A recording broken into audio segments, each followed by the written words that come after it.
салфетка для кухни от Faberlic.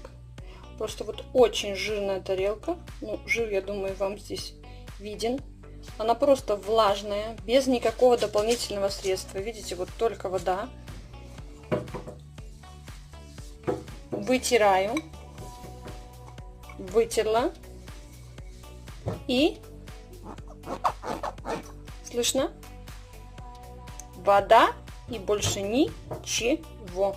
Простернуть в теплой воде, не сушить на батарее.